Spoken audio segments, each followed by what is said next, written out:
Dr. Hughes, we are Yes, live. sir. Are you ready to kick this thing off, brother? Man, let's rock and roll. It's been a Let's minute. do it. Ktteev, giving you what you need. Motivation, education unleashed. H-Town representing, we forever keep it rolling. Join the conversation with inspirational stories. Thought-provoking, feel that energy. Kendrick Thomas aiming to lift the community. True indeed, tune in, come and see. Giving you what you need. Ktteev, let's go. Ktteev. What to do, KTTV? This is KT, and I'm coming at you live with another episode of Education Unleashed. And on tonight's episode, I have one of the originators to come down with the podcast, the inclusion specialist at Region 4 himself, Dr. Kellian Hughes. How you doing tonight, Dr. Hughes? Man, it's been a long time, brother. I'm good, man. I'm good. It's I been am a so good. long time, brother. But look, man, all good things come to those that wait, man. So you are here in the building. I am very excited to have you back because we all know how important SPED is to the educational system. Yes, sir. Yes, sir. So, Okay. man, I look forward to Let's go. it. Hey, now, I first wanted to start out by saying, we talked in the pregame about everything that you got going on, how busy it is. So I want to say thank you for taking a few minutes out to come on, man, and just drop this inclusion knowledge on us tonight, brother. Oh, man, it's all all part of what we do in general, man. Just trying to Yes, spread sir. some knowledge and grow some people, man. That's what we got to do. We still got work to do. Got mucho. Hey, yes, Hey, sir. now before we get started, I always like to jump into a wellness check because it's fun, but it's busy and it's crazy out here, Doc. So how have you been, and how are you finding that time to make that balance between work and family? Because I know your kids active. You Oh, got yeah. meets, you got competitions. So how you finding that time to balance, brother? Man, I'm gonna tell you, you have to at some point you just gotta learn how to disconnect, man. And so I think I'm very fortunate. Uh, I think probably over the last 4 or 5 years, I've recognized that hey, we're not young bucks anymore. So Hey, you know what I'm saying, we can't turn it over as quick as we used to, and then come home and have that same energy and things like that. So I learned how to kind of disconnect, and really take a step back and figure out at a certain point, what do you do that's for you to get you to keep you back on track? Because all the energy we put out when we go to work, we turn that light switch on. We go to work for them 8 hours or however long that is. That's a lot of energy, and so you gotta have something left in the tank, for the kids and the family at home. So hey, luckily for us, our kids are a little bit older, so I don't have to rip and run too much. yeah, The oldest daughter, she's in college, so we're just a phone call here and there. Or when it's time for me to send that part of the rent check, she'll go ahead and hit me up and say, "Daddy, what's happening? I don't see no cash coming through." Or the 17, well, the 18-year-old, he's about to graduate, so he got his rise, or he can get to and from. So I don't have to rip and run too much. But now it's that time that I figure out, okay, me and the wife or whatever, we figure out what we like to do. Is kind of uh, keep our self care going or whatever. And you know how it is nowadays. Hey, we go find something to binge watch on TV or something. Just relax, yeah. eat something good or whatever. Then unwind and turn that switch back on when it's time to go on. So pretty much, you just gotta learn how to turn that switch on and off, man. Man, You and, got and, to. and you got to learn that. And when I tell you, it took so. I mean, I've been doing this thing since 2001. Man, I probably just got there. I Yeah, probably just yeah, got there, man, yeah, because we talking 7 days a week. I remember a few years ago, man, I was religious at being at work on a Sunday, man. So not taking any time for yeah, myself. So I totally understand where you're coming from, brother. yeah. You do. And I think in education in general, you know, well, you know those saying, we've been through this, man. Education is not that 1954 Leave It to Beaver Yeah. show, and it's when the bell rang, everything over. And so it's hard to tell educators don't take your work home, Yeah. especially when you work with kids and the type of kids we work with Yes, and the sir. type of things we have to deal with. So it's on our mind, but at the same time, it's that same note of what that work that you thinking about, it's Yeah. gonna still be there Monday morning. It ain't going Man, nowhere. it's gonna be So there. you can try to get ahead, but that work will still be there Monday morning. So go ahead and turn it off and save that energy so you can start the week off strong. Yeah, and that's what I had to learn, man. Just reading books and listening to how other principals did it. It's always gonna be something to do. So you have to find that cutoff spot. Always, Yeah, that's it, always. brother. That's it, man. Well, look, can you tell us a little bit about you, your background, man, and how did you even get into that field of special education so that we can catch everybody up to your specialty? Man, and really, I'll say, um, I would say it all started with me when I was a kid, right? And so I have this story I like to tell. I like to tell people um, about me when I was growing up, especially when I'm presenting or talking about, students with, that receive special education services. Uh, I started out as a 504 kid. Hmm. I grew up my early years. I grew up in Detroit, Michigan, and we moved to Mississippi when I was like the beginning of third grade, and so I had to be retained in third grade because when we got to Mississippi, there wasn't no joke. The teachers like they already spotted me. They was like, he ain't there. So he gonna need some extra support. And so I remember during those early years being tested for SPED and everything. I didn't qualify, but I still needed that intervention services for like 3 or 4 years after that in school. So pushing forward, let's say, once that light bulb, sort of came on with teacher support and everything like that, man, Hmm. I started moving fast through, middle school and high school and got a full ride to college and things like that. But in the back of my mind, I always knew that as far as my career, it's gonna be something in education because the Yes, sir. impact teachers made on me Yep. had the same impact. I just didn't know where. Hmm. So, well, you know how it is back in the day in college. We didn't have, a strong internet and all the stuff like that to search for your class. We had that good old manual in college. You had to pull that thing out and search for those majors. Yeah. So I remember my sophomore year flipping through the book, the bulletin, and finding major, looking at education, and I kept going back and forth to special ed, elementary, and I kept going. I kept going to special ed, and I was like, you know what? This might be it for a whole semester. And then I Hmm. one class, I had the guy by the name of Dr. Coffee, and his first class really cemented for me. It was like, you know what? Special ed is home for me, and so ever since then, I knew I was going to be in the sped realm, but not only the sped realm but even past that. So I was like, I'm gonna do special ed undergrad. But when I went to grad school, at the same time I was getting my special ed degree, I was getting my master's in rehabilitation counseling. And so that's an extension of SPED outside of K through 12. Yes, sir.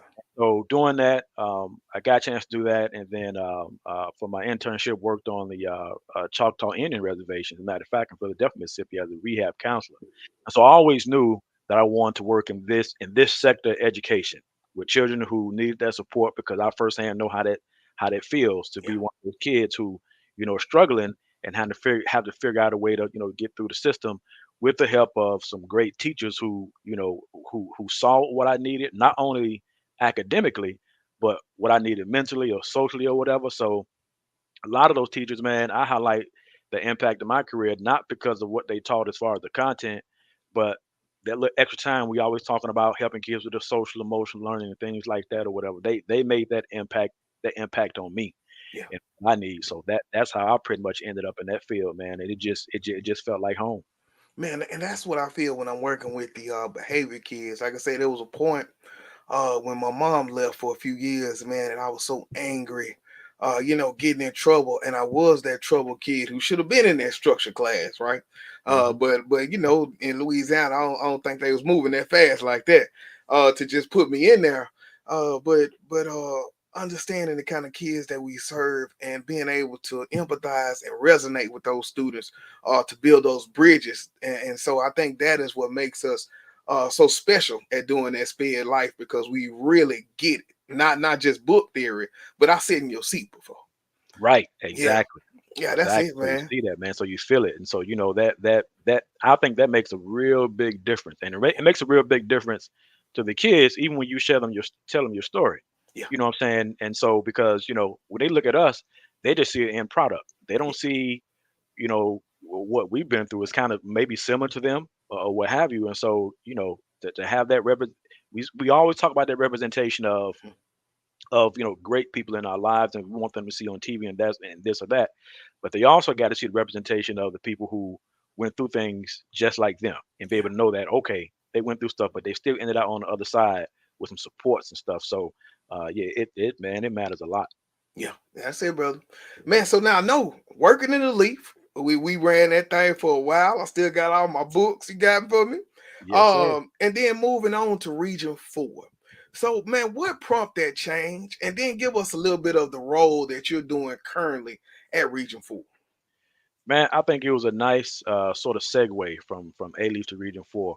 Um, I always anytime someone bring up the Leaf, I just say, yeah, that's the SWAT, Jack. That's what, I baby. tell them no matter where I go, I tell them, I was born in Michigan, but I was as far as professionally, I was raised by A Leaf. Come on now. So with A Leaf, it was just that notion of thinking of having an opportunity to do what you always do, but trying to do it on a grander scale to impact more. And I think as far as professionally for me, what I've learned is that every 3 to 5 years, you get that itch. The itch is like, oh, okay, I've done this. So what else is there for me to do as far as kind of spread my wings or, um, like I said before, doing the same thing that I'm doing, Yeah. but having an impact across to spread across other areas and stuff Mhm. like that. So that's always been me, man. Even when I was in A Leaf, every 3 4 years, all right, it's time to do something. And so that kind of prompted me to kind of look outward elsewhere. And so when I had this opportunity, as a matter of fact, and this is how God worked. When I had opportunity to kind of pursue something in Region 4, I actually interviewed for a different position. Mhm. Wow. That position was already filled. Mhm. And so they told me that, but then by chance reached out and said, "Hey, but we have a team that wants to know if you would be interested in this particular position." And so I was like, "Okay, yeah, I would." And so it actually works out because it's pretty much similar to what I did in A Leaf with that support, for the campuses with around the sped and the content. The only difference is I get to do that, across the whole region 4 of Houston, Texas. And not only that, but with the inclusive supports. But what comes with Region 4 is a lot of network leading. So with me, I lead from a director from the state. I lead our MTSS, our multi-systems of support for the region. And that is, that's pretty much our RTI and PBIS supports. Yeah. But they just not renaming it, but that's the general name as an umbrella, the MTSS for both of those supports. So, Mhm. so I'm happy to kind of lead that. So that definitely gives me something I can call my own little baby to kind of grow and have a vision for, and that still encompasses inclusion because Yeah. it's not just our general education kid, but it's every kid that goes through that tier 1, tier 2, tier 3 support academically and behaviorally. So not only that, I always got my wheelhouse, my specialty that I love, my Yeah. baby, my co-teaching and stuff that I love to help folks with. So it gives us a lot of room and flexibility to work on things. So I've been enjoying it thus far. Man, and I want to put a disclaimer out for everybody. There will be a lot of acronyms thrown out tonight. Yeah, we in So education. You know how that works. so if there's anybody that has a question, please just type it into the chat. We will make sure that you are able to get that clarified for you. Yeah, But for me, man, when I thought about one of the viewers last season, man, she said I love the podcast, but last season I really didn't highlight anybody in education.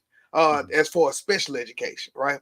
And right. so it was all leaders, gen ed teachers, support, but nobody from SPED. And so this season, man, I was so lucky to be able to reach out now because as soon as it was time, I said, man, I know who I'm going to talk to. Right, right, So being able to kind of talk to you, and I just wanted people to understand that background of what you're doing now, because right now you are the support person when you're thinking about looking inside of districts. So not just one, but how you're going across and you're seeing things from different lenses.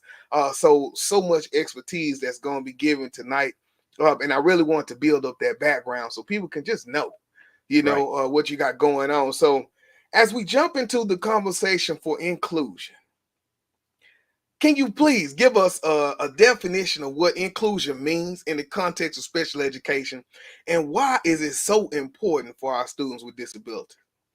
And if to define inclusion, I just give one word, pretty much. That's pretty much access. That's inclusion right there. Access. We always attach that word to inclusion. Inclusion means access to everything that you're providing within and outside of that setting. And so there's different ways that you're going to have to provide that access for inclusion. You want them included academically, you want them included, behaviorally, socially, and then nowadays we always talk about self-care and mental health.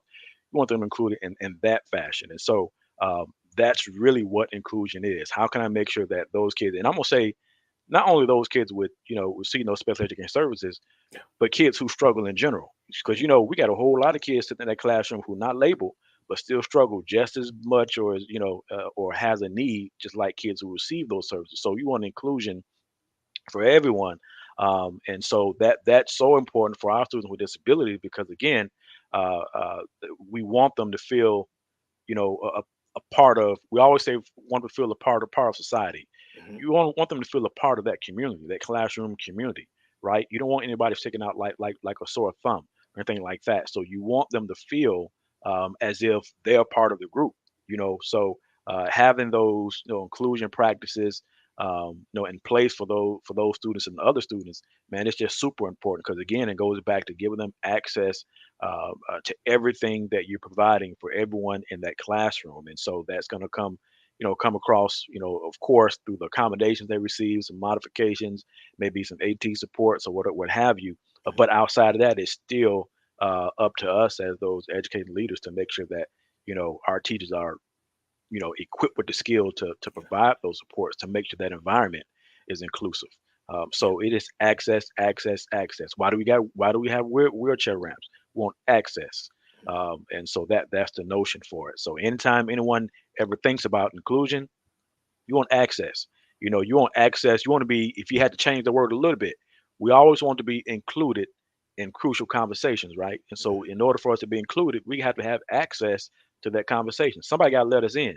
Somebody. So, for us educators, we got to let students in at whatever entry point they have based on their need. And so, we got to recognize that and we have to figure it out. So, I tell teachers all the time, not just special ed, but general ed, teaching ain't easy.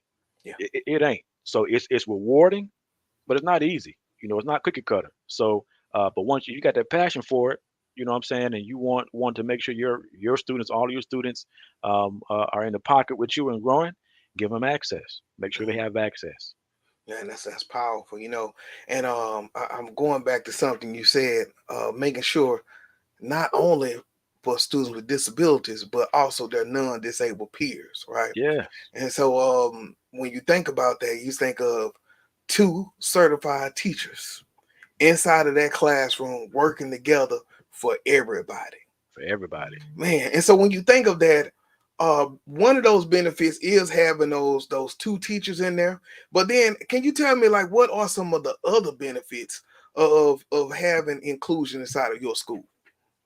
Man, I think having that, it really trickles down to that really trickles down to the supports that are given to kids by their parents, those families.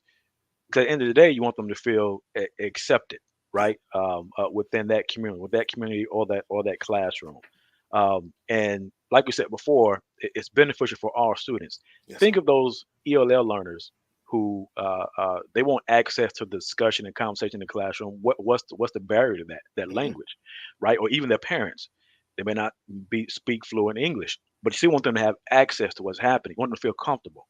Yes, sir. So part of that benefit or some of that secondary benefit is making sure everyone is comfortable within that setting because that's going to bleed out to whether you're a student with or without disability, to the friendships you make, developing those friendship skills, Hmm. problem solving together. I mean, come having that positive self-image, having that respect for other individuals who may be different than you, but Yes, at sir. the same time, you see them as human. You see them as another person. Their disability or what they don't have shouldn't disqualify them from being another person or human or a kid in the classroom to receive the same respect and friendship as everyone else. Now, I'm gonna say one word that again, as me growing up as a kid, as a 504 kid that helped me, your confidence. Man, Mm. having that self-confidence, you don't because think about it. We know as kids, we know what we don't have. We know what we struggle with. You know what I'm saying? We recognize that. That's why we know of some kids who they know that they can't do the work. What they gonna do? They're gonna misbehave because they know they don't know. So they know they have that self concept. So that self image, that confidence is it's so important for all kids in that classroom. So and that really helps out. So if I know that despite the disability that I have, that my friend, my homeboy is gonna help me out, and he don't see me for the disability. He may recognize that, but he know that okay, that's he just this has a barrier, but I'm gonna help him. Man, that's some confidence right there, and Mhm. that's exactly what you need. So you want people to feel comfortable, man. Yeah. Yeah, and I remember our time when I'm at Hicks, right, and you coming through, and so we talking to teachers, and so got a lot of new teachers coming in the profession, and so then I just want to think about those, but we also have some veterans that's coming in, and one of the big benefits of this is, like I say, not just seeing it in one district, one campus, but you seeing what's happening across the entire region forward. Hmm. Thinking about those teachers in mind, how can educators create an inclusive classroom environment that meets the needs of all students? Because once again, like you say, it's not just about those disabled, but my non-disabled peers. So how do those teachers set up those inclusive environments to meet the needs of all students involved? Man, I'm gonna throw out. We said some acronyms gonna be thrown out in this thing. Yeah. I'm gonna go ahead and throw out another one. That good old UDL, Mm. that Universal Design for Learning. Yes, sir. One of the trainings that I like to give. Um, Let me get the name right. I call it layering instruction. And so when you're layering instruction, the first thing you want to do, so we already know that we have kids in our class with this with that receiving special education services. So we know they're going to be receiving some accommodations and or modifications. So we know they have an IEP. We're going to follow that. But so we know they're going to be taken care of because we're going to follow what they need as far as what they need according to the IEPs. But number one, we're thinking of the whole class, right? So here's what we're going to do first. We're going to think about those UDL practices or Universal Design for Learning practices. And what the UDL basically says is we're going to anticipate some barriers that we may see in our lessons that may be barriers to certain kids in the classroom. Mhm. That's going to take care of everybody. As we're creating this lesson, now we're going to ask ourselves, what can I put in place in this lesson so that, again, I'll go back to the word access. What can I put in this lesson that's going to make sure that these barriers are no longer barriers and provide access and choice for these kids, for all the kids? We're going to do that first. Then once we do that, now we are ready to proactively teach children. So for the longest, what have we've been doing? We've been reactive. Mhm. We see what they do and then react and say, okay, we got to reteach. Now that's going to always be a part of education, but we want to minimize how much we reteach. So first, we're going to use UDL when we're preparing our lesson plans. And then we're gonna, have a conversation with our teammates and kind of role play and act those activities out to make sure we have everything covered. After that, during instruction, we know that we're going to have some differentiation strategies that we may have to utilize for students who may still fall through the crack. But hopefully that's a few because we have UDLized our lesson.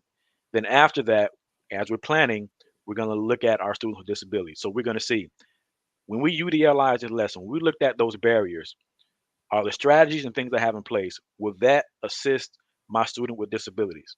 Or does the student with disability, their specially designed instruction, what I have in place for them, would that cover what they need? So we're really double dipping our special ed kids with UDL and what they already have for accommodation. So they're covered. So I would say to create that environment, get really strong in your UDL principles. And what I would say to anybody else, anybody who says, you know what, I'm not familiar with that, or I'm somewhat familiar, I need some training on that. Well, if you go to inclusion in Texas, in your URL, just type inclusion in Texas. If you go to that website, they have.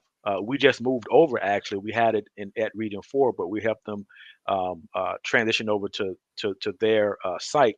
But they have free online modules for all of those 5 UDL principles through TEA Learn. So if you go to Inclusion Texas website, it'll link you to that particular link and site for those free module classes. But if you get very strong and familiar with that with UDL, that will help teachers to be proactive at planning for all students, not just to students with disability. And so we have to do that. And number one, that then number two, in that environment, And we spoke of it earlier on.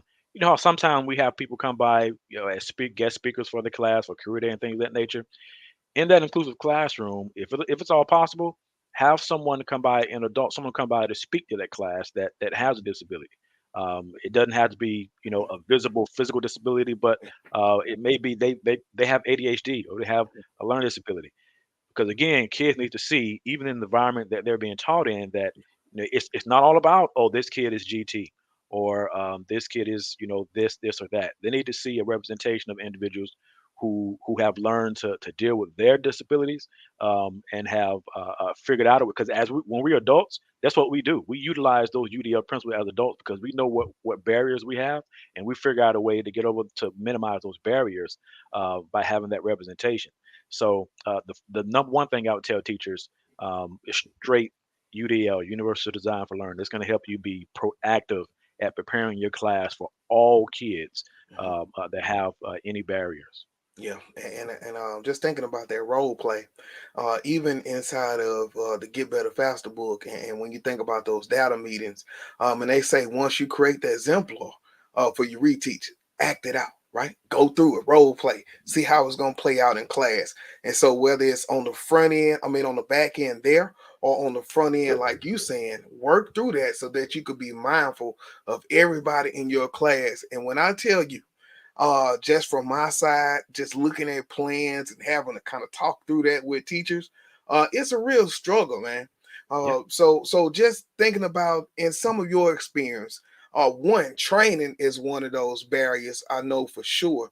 But what are some of the other challenges that you've seen arise when trying to implement inclusion in that classroom? And at Region 4, or even in other practices you've done, how have you addressed some of those barriers? Uh, One of the big barriers is the expectations, Mm, and that's and not just from the classroom, but that's just from the district down. There has to be, anytime you're trying to push an initiative, it has to start from the top down, and it has to be an expectation, and everyone has to be on the same page, mm, and hopefully everyone has the same mindset, right, in order to do that. And so, I brought up that MTSS, that multi system of supports. That's one of the challenges right there. Looking at your tier one instruction, your core instruction, mm. there should be your solid instruction. Looking at your tier two, your targeted, kids that fall through the crack, but we're going to give them some extra scaffolding supports. And your tier three, your really diagnostic intensive supports. How that looks on every campus, or in every district, can be different. Some campuses may be strong with their tier one, with their core instruction. Some campuses may be super weak with their target instruction. Some may be weak in that tier three instruction, or some may be weak in tier one. You know how we always talk about in the beginning of the year, we're screening kids and we're trying to find those at-risk kids. Mhm, What happens in the beginning of the year? We do that, our number should drop, right? The number yeah, of kids that fall in that target two should sort of drop periodically throughout the year. But mhm, what happens, especially here in Texas, what happens every year around February and March, we teaching for that star. All of a sudden, we got a whole bunch of kids that's in their red zone that we're trying to catch up. So to me, part of it is that expectation of solid instructional delivery within each of those tiers, yeah, and part of that is that capacity, just like you brought up.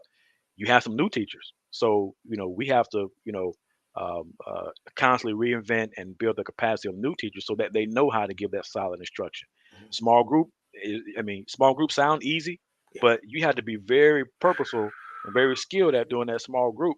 You know, so that capacity building that has to be built. One of the biggest challenges is progress monitoring. And mhm, not just with our sped kids, because what we are talking about in education, we got to follow our data. We got to make yeah, decisions based on our data. Well, if we're not progress monitoring to really check to see if the kids are progressing, then we're really not looking at the data closely. The second part of that is we progress monitor, not just we want to see what the kids are doing, but that tells us if we're being effective. So mhm, we got to look in the mirror and say, you know what? Okay, I prescribed this intervention service for Johnny, but it's not working. So mhm, every time something doesn't work in education, it can't just be the kids. yeah, The kids then can't be the problem. So we yeah, got to take a step back and say we got to change out what we're doing sometimes. So part of that is the expectation, the mindset, building those capacity with teachers, and with those challenges, those are the ways we address it. Mhm. If it's an expectation issue, then we're going to have to come back and have a shared vision meeting. Let's talk about the shared vision of what we want, how we're going to implement this, and we got to agree to some things or some non-negotiables. That mindset, I'm gonna tell you right now, man, that goes down. To, I mean, teaching should be is a non-negotiable within itself. Either you're going to teach it, or you're going to do it, or you're not. Mhm. So I'll say this to teachers who are kind of on the fence: make sure you got a good support system with your administrators because they want you to grow, right? And this is burnout season for a lot of Yeah. teachers. So we want them to feel like they count, they're growing at the same time. So that's on us as those outside leaders, administrators, and district and above that, especially Region 4, to make sure that we're pouring into those teachers. We're collaborating with them to not only make sure that they're supporting the kids, but we got to fill their buckets too. We got to make sure that they feel that support. We got to make sure we talk about including they have access. We got to make sure teachers have access to what they need in order to address those challenges that come up. And we have to let them know, number one, that hey, we're in the trenches with you. Now you Yeah. deep in the trenches because you're there with the kids, but we're there with you to make sure that you have what you need to face those challenges because you're going to have those challenges. Challenges not going to go away. That's Yeah. just education. And with that progress monitoring, do you all man, I guess we got it two ways. You think about those screeners, right? And we got like your computer screeners, like your iStation, and so all of that data. But then you think about that small group, and I'm doing running records. I'm doing all these pieces where I'm taking this real time data myself. Mhm. When you looking at progress monitoring and seeing it from your end, statewide, is there one over the other? I mean, for me, in my opinion, it's always good to have that person, Oh but yeah. then, how much weight do you put on the computer data as well when you progress monitor? The computer data is going to give you that overarching look, right? And so if I look at and I will say if you're here in Texas and you watching this, you go to TIER, the website. They have a free progress monitoring tool for everyone to use. That progress monitoring tool, that's your overarching. So you can look at if you're giving kids, if you're giving them a short assessment, every 2 weeks. If they're in tier two and you want to give it frequently, and so you give them a little probe every 2 weeks, yeah, 2 weeks, I would say, and you plot that on that progress monitor, that's going to give you an overall look of how they're progressing toward that goal. Yeah, So, and that's going to give you a gauge on you're doing right. Cool. If they're not, then what am I going to have to adjust? Am I going to have to make sure they use some extra accommodations, or do I have to change up my intervention? That's going to give you that overarching look. That's one piece. So really, as far as weight, both of them have this purpose. You want to do both because it's just like when you're looking at when a kid take a test, yeah, their test, that's a part of, you can use that as a part of the progress monitoring piece to mhm, see how they did. But you look at that test, just like you look at progress monitoring, you're looking at a number. yeah, All right. And so they give us that surface. What are we going to do? Now, with that real person, that small group, our anecdotal notes, we got to do that because that's helping us dig deeper to see, okay, yeah, he missed this problem, he's not doing well, but what specifically is he not doing well with? Because that person data, that's really going to give us our next steps on what strategies we that we have to use. So both of them are powerful. We have to do both, and especially with our kids with students with disabilities, we got to progress monitor. We got to make sure they are making progress on those goals. So I'll tell teachers all the time, you make sure you have both, because we always talk about having more than one form of data, yeah, your data sources, right? And so both of them are, in my terms, I would say they definitely mandatory if you want to be effective and making sure you're pushing those kids along. yeah. Most definitely. I do believe, like I say, both of them are powerful. That person, that's taking those anecdotal notes, getting deeper. No Yeah, substitute. no substitute for But that. at the same time, like you said, you want to be able to have both because they will give you those overarching skills, which can help you kind of hone in just a little bit deeper on those Hmm. specific pieces, so that you're not just trying to hone in on every part, right? Yeah, Specificity. you gotta work harder. You gotta work smarter, not harder, man. You Amen. look at that and you see what they're struggling with. I'm not going over a whole test with them. If they only Yeah, miss 3, 5, and 7, that's what we're looking at. We're not yeah, looking at everything else. And I want to yeah, make sure they get it. So, I'm trying to go home not as tired as I did the day before. You know what I'm saying? And you got 20 some odd kids in your classroom. you got to figure out a way to work smarter and not overwhelm or be like me with my first year teaching at Hearn Elementary over there, and being up there at 9, 10 o'clock at night every day, Man. trying to grade everything because I'm not aware that you only need 18 grades or whatever Yeah, for that grading period. I'm ending up with 30, 40 something grades. I'm like, okay, something ain't right. yeah, So I had to get smarter with that thing. yeah, yeah. But that's it. You gotta take that lesson. Oh, look, man. I've seen it happen by some of the first year teachers, man. They up there trying to get it in. Everything gets a grade. I'd be like, yeah, y'all gonna take that too? You Yeah, know? yeah. You had to learn. Most definitely, man. You got to learn though. And so that's why it's so important tonight. And so as we go into this next part, I want to look at parents, but also I want to kind of talk about that connection between that gen ed and that SPED teacher. But first, looking at that parents, man, we know it's so important to have that support inside and outside the classroom. And a lot of the times, our parents try as much as they can, but they just don't have that knowledge to be able to support. And so I know we're not going to take it too deep, but just thinking about that, parents, how can parents and families support inclusion efforts for their child, both at home and at school, in your opinion? Man, well, first I'll say first you have to accept that if you have a child or student with disability, you have to accept that okay they need this support. I'm gonna have to be that advocate. I'm gonna have to be there, right? Because the teachers, yes, they go to school and they get taught by the teacher and they get that support, but their education don't stop at 3:30 once they leave the school building. So that continues home. I said before I struggled when I was growing up. So when I went home, I used to always ask, and I knew I struggled, so I would always ask. I remember asking my granny. She was sweeping the floor or something. I asked Granny, I'm doing a spelling test. Can you, test me, make sure I know these words or whatever the case may be. You just need that support. And so for parents, you just got to be involved. You got to ask questions. And for a lot of parents, just to know that no question is a dumb question if you're asking the teachers, because actually teachers want you to ask questions. They want you to support, especially those kids who are needing that support. They want that because they want to make sure everything that they're giving in the classroom, they're supporting, that it's an extension of that at home Yeah, in one way, form, or fashion. And so, stats show that, for a lot of parents who, maybe come from that, low economic situation, they're not as involved as we want them to, but we want you to be more involved because, and it doesn't necessarily have to do with them trying to teach their own kid per se, because what do you see with a lot of parents who have the means to do so? They provide those tutoring services for those kids because they yes, know that they grew up in a different way. They didn't learn how their kids learn, mhm, and so they want to make sure their kid get that extra support outside of that. So you have to be involved one way or another to make sure that your child's needs being met. Number two, you have to be involved because your kids need to see that you're involved and you're invested. Your kids know that they struggle.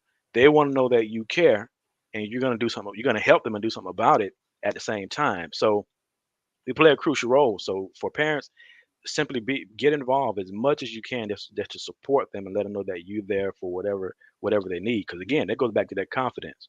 My own son, when he was in fifth grade, he had ADHD, and so man, in my kitchen, I come home sometime, I had anchor charts all around the kitchen, helping him with his work and things of that nature, and helping his teacher at the same time, working with her, as a matter of fact, to make sure that whatever she's doing, hey, I'm here with you. Let me help. Let me front load some stuff. But for parents who, again, man, I have that education background like that, ask those questions. One thing I would love to see, and this is, I had a conversation with someone I think a couple of weeks back. What I would love to see, and you know how we provide a lot of services to parents in school to come up for parent night, thing of that nature. mhm, Man, we could have tutoring service for parents yeah, at the school to teach them some of the big rock stuff that we teach kids, that we can teach them and say this is how you can help your kid, and teach them, have them take a couple of classes that our specialists can kind of teach them some strategies that we yeah, work on and things of that nature. So That's one way right there. Yeah, man, that's what I loved about being at that Hicks, working and bringing those parents in, and then having that math teacher go in, and kind of teach those strategists the way that we are teaching them, so that they can double back. Some of them parents come out of them with that hair all over their head, like, "Oh my Yeah, God, what just happened?" yeah, But at the end of the day, now not only do they kind of know more about the targets, but they also know what questions to ask. yep, And so that's such a big part of being able to move that kid forward and work together with that teacher. yeah. I mean, we're educators, but I tell you what, if my son was struggling in pre-cal, I'd be up there like, look, I need you to hook me up because I don't Yeah, know anything about yeah, how to do this right here. I need you to teach me because I don't know. So I can't help him. So either yeah, I'm gonna help him or I'm gonna give him a tutor or something. But yeah. So we ask those questions, man. yeah. Tell them give a Zoom for us Right, for the homework. right, exactly, exactly. Yeah, man. Now I know this is one of your passions, right? Thinking about the gen ed teacher and Hmm. the special ed teacher. I'm gonna hit you with this one, and I know this is right on the tip of your tongue, but best practices. Hmm. So we're thinking about best practice for collaboration between that special ed and general education teacher. Just thinking about that, what are some of those best practices that you're kind of working with as you work with teachers at Region 4 or districts at Region 4? The first thing, man, and that goes right into that co-teaching and thing with both that gen ed and sped teacher. The first thing that I recognize, especially doing my own research, whether for my doctorate and things of that nature, and the teachers I worked with in A Leaf and things like that, is developing that partnership first. Um, that's a big thing. Not saying you have to be happy hour buddies or whatever, anything like that, but developing that professional partnership if you're assigned to be co-teachers together because you got to think about it. You're about to spend majority of your day together supporting the kids, so you got to be on one page. And so one of the things I tell administrators to do is at the beginning of the year, if you assign two people to be partners for that inclusive support, especially if it's co-teaching, need to set up some kind of bonding situation where they can kind of let their hair down and share some of their strengths and weaknesses and things of that nature because they got to be transparent with each other about their own strengths and weaknesses. Whether one person is typically talk about that sped person being that expert with the adaptations and know how to provide those accommodations, and that gen ed person have that content expertise. And sometimes it's vice versa, depends on the experience. But they have to be transparent and be open with each other to develop that trust and respect in each other, right? And so to really understand that we're both here on this, in the same class and have some strength that we want to utilize and grow each other to help these students. I may be strong in the content. You may be strong in with the on the management side, the behavior side. But not only do that at the beginning of the year, but help develop that partnership every 9 week. And so for my teachers I work with, I tell them every 9 week, every time you begin a new unit, you have your partnership meeting. In that partnership meeting, you're looking at the content, but you're sharing of all the content that you're going to be teaching, which areas you feel strong in, which one you feel weak in. Because what that's going to do, that's going to let us identify immediately who's going to take the lead when we're co-teaching on particular topics and things of that nature. So they got to have the time to plan together. Um, and if they don't have time to plan together, then that's going to throw a real monkey wrench in it, especially if they're co-teaching. Now, if they're just in class support, we know that that's tight because you supporting probably K through 5. Yeah, It's tough to co-teach, so you can still pull that in class support off and have some of that same element. You can still do your partnership sort of collaboration. I give a shout out to who's that over there, Sneed, AP over there, Sneed, Miss mm, Morgan. We got Miss Morgan. Morgan. Yeah, Yes, Miss Morgan. yeah, Talk about the whole planning and things of that nature. I remember one year working with them, and they weren't co-teaching, but they were still in class support. So what we decided to do is, on one day, I think we gave them like half day for the in class support teachers to specifically work with the specialists to have their own time with them and looking at the pacing guide and the curriculum and yeah, things of that nature, so they can look at the upcoming lesson and see what they're strong in, and so build their capacity in that reading and math and stuff like that. So sometimes it's difficult for elementary because yeah. you're not coaching, you're in class support Mm, and you're spread across, you're spread thin. Yeah. So there's ways you can get around that, but you got to be creative and willing to go ahead and make that sacrifice and say, you know what, let me create some time for them to plan and have conversation with those general ed teachers. The second part of that is you got to make sure general ed teachers hear the same thing the sped teachers. So many years, we do our training in back in A Leaf and Henry Reading 4, and we see a lot of our sped people, but we don't see that general ed counterpart. Yeah. So that side has to be in it together to hear the same message that we're preaching, because everything we're saying, it's not special education, it's education. Period. And so period. So they got to be in on that conversation. Man, you really answered the question because as soon as we started talking about that access, I began to think about some of those struggles I had with my SPED team at the elementary level. And one of those was you got so many kids you supporting that you're missing those PLCs or Right. you're missing those planning times. And so then that question was, how do you get them there? So shout out to Morgan for being able to kind of push that, create that time because once again, you have to be creative Yeah. because it's very important Yeah. that they hear and they get a chance to preview those lessons so that they can front load for those students versus being reactive in the moment when now you're giving them like that half of Yeah. what they're supposed to be. Excuse me, I almost said it there, but hey, you know what I Yeah, mean. yeah, yeah, yeah, yeah, yeah, yeah. You know it because one thing that don't stop in education is that curriculum. That curriculum Yeah, will keep rolling. It yeah, ain't stopping.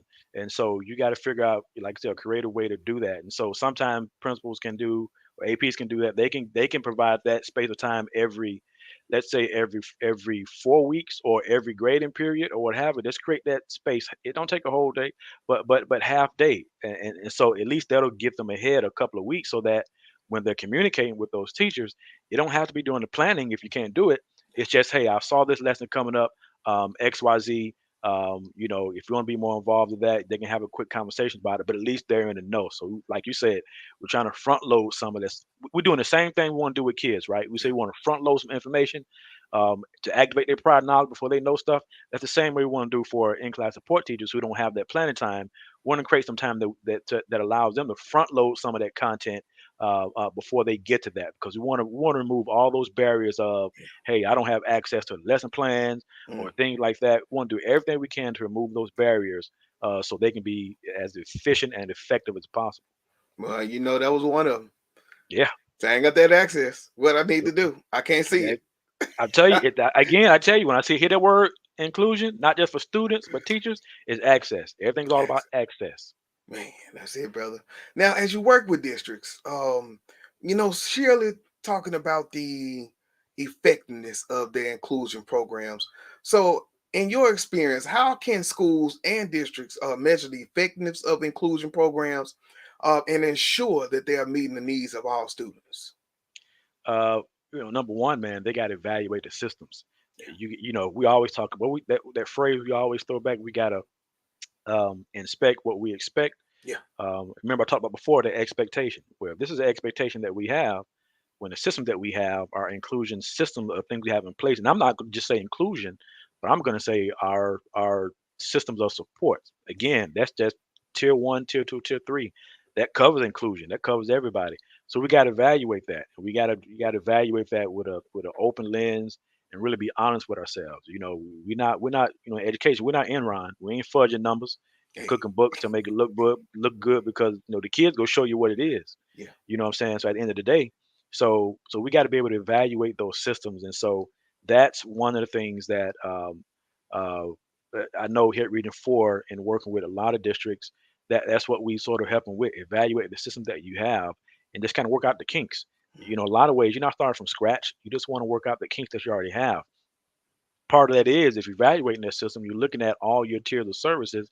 You're asking yourself. We just talked about it before. Um, are we strong with our progress monitoring?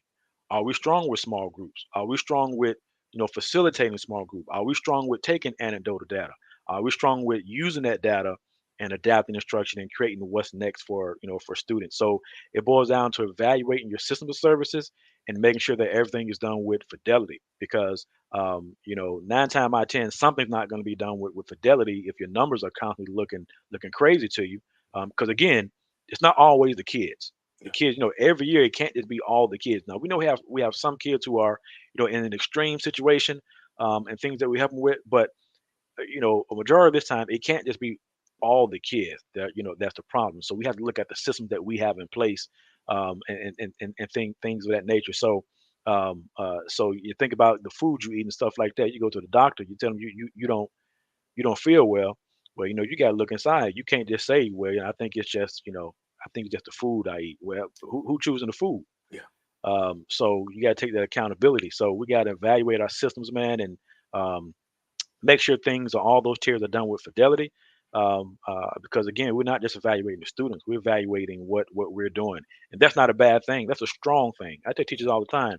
One of the strongest things you can do, and admin can observe you and realize that if you're truly reflective on your own practices, because at the end of the day, I've been in this thing 20 plus years. I've never wrote my first year. I probably thought I did, but I've never wrote a perfect lesson plan. There Yeah. ain't no such thing. Hmm. You know what I'm saying? I can write a good lesson plan, but did I implement that and did I make adjustments along the way based on what the kids are giving me? So we have to evaluate the systems, make sure it's done with fidelity, and again, at the same time, make sure we're supporting teachers with that capacity building because part of that may be that capacity issue, and part of it may be a personnel issue. A principal told me, I don't know, you probably remember Miss Chapman, Yeah. if you're the principal over there at Boone. I Yeah. remember when she was at Hearn, she said one of the most powerful things, two things. She said one of the most powerful things to me, was to the staff one day. She said, if this teaching thing, maybe may throw crooks in your system, blah blah blah with the kids, hey, maybe you need to find something else to do. Come on now. And so sometimes we just gotta have that hard conversation with teachers. And then number two, Miss Woods, Miss Chandra Woods, another principal. I remember her telling me years ago. I had my third year teaching, man, at Hearn. That class had me questioning my whole decision to go into education. Come It on. was a tough class, but she told me, she said, Hughes, let me tell you something. She said it's not about how the kids respond, it's how you respond. And so the kids will respond to you how they respond. And so you got to figure out a way to to get them on board and to be sane at the end of the day and teach them through all those systems of support. So it goes back to just evaluating what we do and Yeah. we're willing to be honest and make adjustments when we need to. Man, that's it, brother. Powerful, man. Well, what a way to go out tonight for the season finale, man. If nobody gets anything from this to enhance their program, they missed the boat. They Yeah, missed the yeah, full boat, man. it's the bet. If you don't, man, you better stop providing access. Yeah. Now, I will not let you get out of here without dropping some knowledge on us, man. Just in the general here, man. So as we close out, is there Hmm. anything that you want to give? I know this is burnout season, man, to our educators, to our leaders, anybody, man, before we close this thing out that you seeing that can give them a little something in the tube belt. Man, number one, I'd say, man, we in this thing together. Um, we didn't, decide to teach kids or get an education just for the money. We know we didn't do that. Hey, So, man, if anything, man, it's springtime. So we sort of flowed the season. So it's springtime. So whatever we have left in the tank, and we ain't got but a couple more months, let's go ahead and give it what we got, man, and be honest with each other. Have those crucial conversations, man, and keep pushing and growing these kids and growing ourselves. yeah, And I was at the same time what you started with, during this time, man. We hear that over and over. Self care, take care of yourself. You take know what I'm care of saying? yourself. So outside of that window, again, learn how to turn that switch off and take care of yourself so you have that energy to step back in the circle, step back in that ring, and start swinging again, man. Because that energy is needed every day. And Every so day. we want you to be full of that energy. So take care of yourselves and make sure you deposit what you need to deposit within yourselves to start over again and to keep pushing. Man, that's it, dog. Look, I appreciate you for coming on tonight, man, and talking to us about this inclusion, giving something for parents, something for gen ed teachers, sped teachers, administrators. I think we covered the full basis tonight, brother. Yeah, man, we need it, man. We Yeah. like I said, we what's that? I forgot what that little theme song some kid show. We all in this together. Hey, we all in this together. Yes, sir. Man, well, I appreciate you. I look forward to getting this out. I'm about to start breaking it down as soon as we get off because you dropped so many jewels, brother, till this gonna help somebody tonight. Oh yeah, that's what we got to do, man. We got to help each other. That's it, man. And so I look forward to any trainings that you got, please don't hesitate to sir. send it my way. Let's get to work. Let's keep this thing Sir. growing. And I'll see you on the battlefield, brother. Yes, sir. We'll be there. That's it. We'll All be there. right, y'all. Wait a minute. Before I get out of here, y'all, this is the season finale. We're going to take a few weeks off. We got to digest all this information that we took. I got a few things going on the back end, so I want y'all to put some prayers up for me as I get ready to move to the next journey of my life, because I'm pretty sure it's going to happen. And I'll see y'all when we get back, probably. And look, don't count me on the date, but we coming back soon, y'all. Hold up, man. Look, what Ms. Lester said, great information. I agree with you, Ms. Lester. You dropped it on us today. But Doc, that's it, man. I'll see everybody in a few weeks. All right, Doc. Yes, sir. All right. This is KT for KTTV signing out. 100. This is Darnell with Broadcast Houston. This is Dr. Tamara Beckford. Hey, this is Candace. This is London Underwood. This is Kirsten Bass with Inner City Greens, and you're watching. Y'all are now tuned in to KTTV. KTTV.